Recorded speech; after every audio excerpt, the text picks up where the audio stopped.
നമസ്കാരം. ഉള്ളത് പറയാം. അവതാരങ്ങൾ വീണ്ടും CPM-ന് ബാധ്യതയാകുന്നു. അവതാരങ്ങൾക്ക് പാർട്ടിയിൽ ഇടമില്ലെന്ന മുഖ്യമന്ത്രിയുടെ വാക്കിന് വിലയില്ലാതാകുന്നു. രാജേഷ് കൃഷ്ണ എന്ന ലണ്ടൻ മലയാളി പാർട്ടിയിൽ ചെലുത്തിയ സ്വാധീനം, പാർട്ടി നേതാക്കളുമായുള്ള ഇടപാടുകൾ, ഇതൊക്കെ പാർട്ടിയിൽ നിന്ന് തന്നെ ചോർന്ന് കോടതി വരെ എത്തി. തെരഞ്ഞെടുപ്പ് അടുക്കുമ്പോഴുള്ള പതിവ് കുത്തിപ്പൊക്കൽ എന്ന് പറഞ്ഞ് പതിവ് പോലെ നേതാക്കൾ ഒഴിഞ്ഞു മാറുന്നു.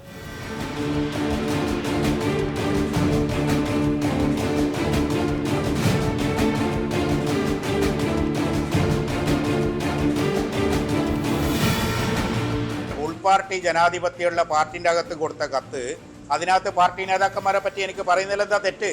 ഞാൻ പുറത്തു കൊടുത്തതല്ലല്ലോ. എന്തുകൊണ്ട് ആ കത്ത് ഇത്ര വർഷമായിട്ട് പുറത്തു വന്നില്ല? ഇത്ര വർഷം എന്തുകൊണ്ട് ആ കത്ത് പുറത്തു വന്നില്ല? ഇപ്പം ഇത്ര 3 വർഷം കഴിഞ്ഞിട്ട് പുറത്തു വരാൻ കാരണം മലയാള പരാതി AKG സെൻറ്ററിൽ നിന്ന് സർക്കുലേറ്റ് ചെയ്യപ്പെട്ടിട്ടുണ്ട്. അത് ഇവരുടെ ഇൻറ്റേർണൽ പാർട്ടി പൊളിറ്റിക്സിൻ്റെ ഭാഗമായിട്ട് വർഷങ്ങൾക്ക് മുമ്പ് തന്നെ കോടിയേരിയുടെ മരണത്തിൻ്റെ സമയത്ത് തന്നെ അത് സർക്കുലേറ്റ് ചെയ്യപ്പെട്ടിട്ടുണ്ട്.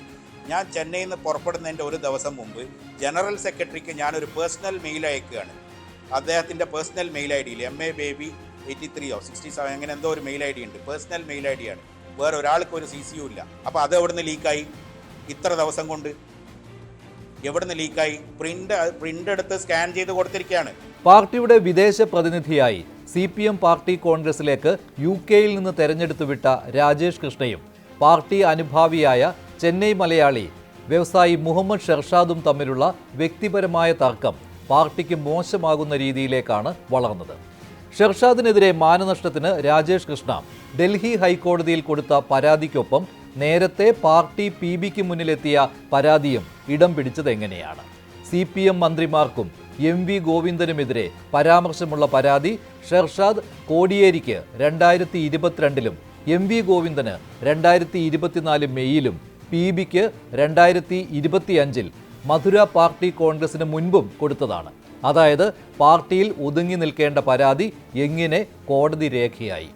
നേതാക്കൾക്കെതിരായ പരാതി കോടതി രേഖയായി പൊതുസമക്ഷം വരാൻ ചരട് വലിച്ചതാര്? ഉത്തരം ആരും നൽകുന്നില്ല.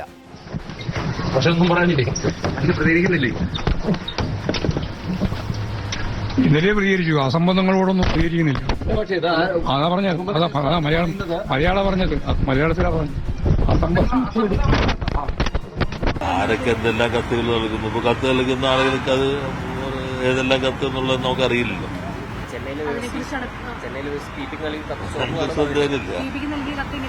ആരൊക്കെ എന്തെല്ലാം കത്തുകൾ നൽകുന്നു? ഇപ്പൊ കത്ത് നൽകുന്ന ആളുകൾക്ക് അത് ഏതെല്ലാം കത്ത് എന്നുള്ളത് നമുക്ക് അറിയില്ലല്ലോ. അത് നിങ്ങൾ പറയണ കേട്ട് വേറെ വല്ലാത്ത മാനം വരും. അതെന്നെ എടുത്ത് ചോദിച്ചു. അവതാരങ്ങളാണെന്ന് പറഞ്ഞു നടക്കുന്നത് അല്ലാതെ പാർട്ടിക്കകത്ത് അവർക്ക് വേറെ സ്വാധീനമൊന്നുമില്ല. അവരിങ്ങനെ അവതാരങ്ങളാണ്. ഏതെങ്കിലും ഒരു കാലഘട്ടത്തിൽ പാർട്ടിയായിട്ട് ഒരു ബന്ധം ഉണ്ടാവും. അത്രയും കാര്യത്തിൽ കാണേണ്ടതായിട്ടുണ്ട്. അല്ല, ഈ അവതാരങ്ങളൊന്നുമല്ലല്ലോ പാർട്ടിയുടെ സംസ്ഥാന കമ്മിറ്റി മെമ്പർമാരെ നിശ്ചയിക്കുന്നതും പാർട്ടിയുടെ നയപരമായ കാര്യങ്ങൾ തീരുമാനിക്കുന്നതും മന്ത്രിമാരെ തീരുമാനിക്കുന്നതും വകുപ്പ് തീരുമാനിക്കുന്നതും ഈ അവതാരങ്ങളൊന്നും അല്ലല്ലോ. അവതാരങ്ങൾ ഒരിക്കൽ പറഞ്ഞു നടക്കും. കുറച്ച് ദിവസം കഴിയുമ്പോൾ ഇന്ന് വൃത്തിയില്ലെന്ന് പറഞ്ഞാൽ അത് തന്നെ സ്വയം മതിയാക്കും. അങ്ങനെ ചരിത്രമുണ്ട്. ഇത് തെരഞ്ഞെടുപ്പിന് മുന്നിൽ കാണുന്ന ഒരു പ്രചരണമായിട്ട് മാത്രമേ ഞങ്ങൾ അതിനെ കാണുന്നു. പാർട്ടിക്കകത്ത് ചർച്ച ചെയ്യുന്ന കാര്യമുണ്ട്, പാർട്ടിക്കകത്ത് പുറത്ത് ചർച്ച ചെയ്യുന്ന കാര്യമുണ്ട്. അങ്ങനെ പല നടപടികളും പാർട്ടിക്കകത്ത് ഉണ്ടല്ലോ. അതൊന്നും ഇതുവരെ ആരും തെളിയിക്കപ്പെട്ടിട്ടില്ലല്ലോ. ഒരു കോടതി തെളിയിക്കപ്പെട്ടിട്ടില്ല, മറ്റേതെങ്കിലും ആധികാരികമായിട്ടുള്ള സ്ഥാപനങ്ങൾ തെളിയിക്കപ്പെട്ടിട്ടില്ല. ഇത് സമൂഹത്തിൽ ഒരു ആശയക്കുഴപ്പം ഉണ്ടാക്കുക എന്നുള്ള സംഗതിയാണ്. ഇതിനെ സംബന്ധിച്ചിടത്തോളം ആധികാരികമായിട്ടുള്ള കാര്യങ്ങൾ പാർട്ടി സെക്രട്ടറി പറയേണ്ട ബന്ധപ്പെട്ടവരും പറയും. ഇത്തരം അടിസ്ഥാനരഹിതമായിട്ടുള്ള ആക്ഷേപങ്ങൾ കൊണ്ടൊന്നും CPM-നെയും CPM-ന്റെ നേതാക്കന്മാരെയും തകർക്കുന്നതിന് വേണ്ടി കഴിയില്ല എന്നുള്ളതാണ്. 2 കാര്യങ്ങളാണ്. 1, പാർട്ടിക്ക് നൽകിയ പരാതി ചോർന്നത്. 2, നേതാക്കളിൽ സ്വാധീനം ചെലുത്തി രാജേഷ് കൃഷ്ണ നടത്തിയ ഇടപാടുകൾ. ഇതറിഞ്ഞിട്ടും മിണ്ടാതിരുന്ന സംസ്ഥാന നേതൃത്വം.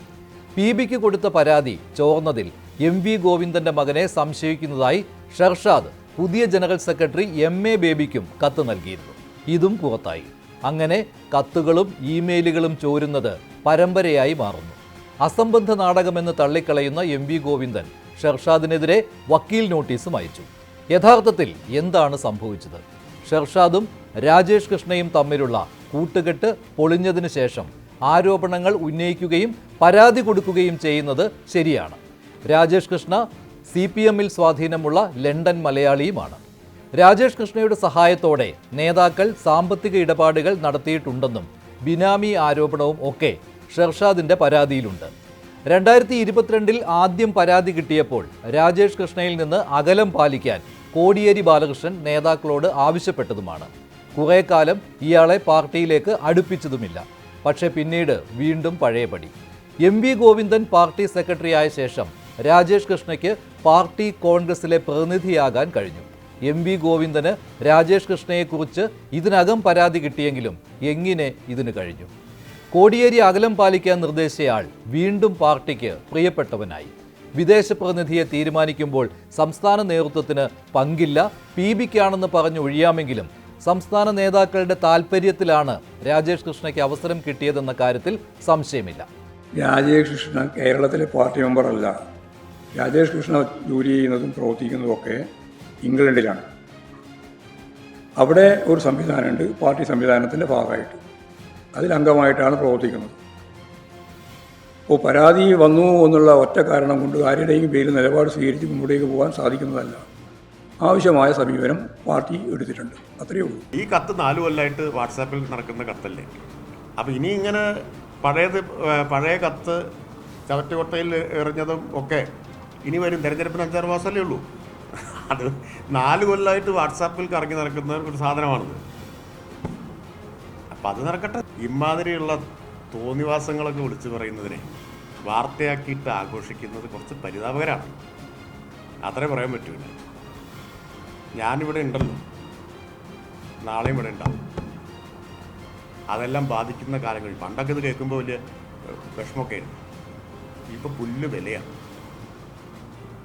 അപ്പം നടക്കട്ടെ, ആഘോഷം നടക്കട്ടെ. നിങ്ങൾ എത്ര കാലം ഇത്തരം ആളുകളെ ആശ്രയിച്ച് മുന്നോട്ട് പോകും നമുക്ക് നോക്കാം. ഞാൻ ഇവിടെ ഉണ്ടാവും, ഇവിടെ തന്നെ ഉണ്ടാവും, നമുക്ക് കാണാം. അദ്ദേഹത്തിൻ്റെ ആക്ഷേപം എന്തോ ബിനാമി നിക്ഷേപം ഉണ്ടെന്നുള്ളതാണ്. അതാണ് അത് പിൻവലിച്ചു മാപ്പ് പറഞ്ഞെങ്കിൽ വിടത്തില്ല കേട്ടോ. അതിന് ആരും സംശയം വേണ്ട. അത് വെറുതെ വിടാൻ തീരുമാനിച്ചിട്ടുണ്ട്. തെറ്റ് ചെയ്യുന്നവരൊന്നും പാർട്ടിയിലുണ്ടാവില്ല, അത് സംശയമില്ല.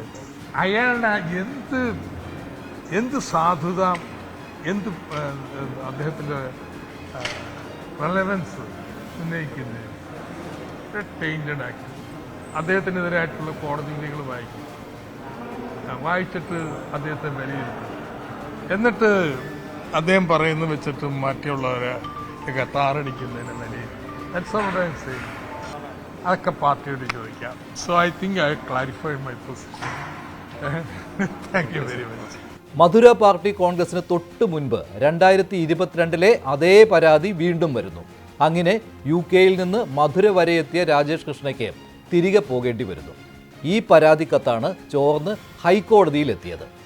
അവതാരത്തെ മാറ്റി നിർത്തിയെങ്കിലും കത്തിൽ പറഞ്ഞ കാര്യങ്ങളിൽ പാർട്ടി മൗനം പാലിച്ചു.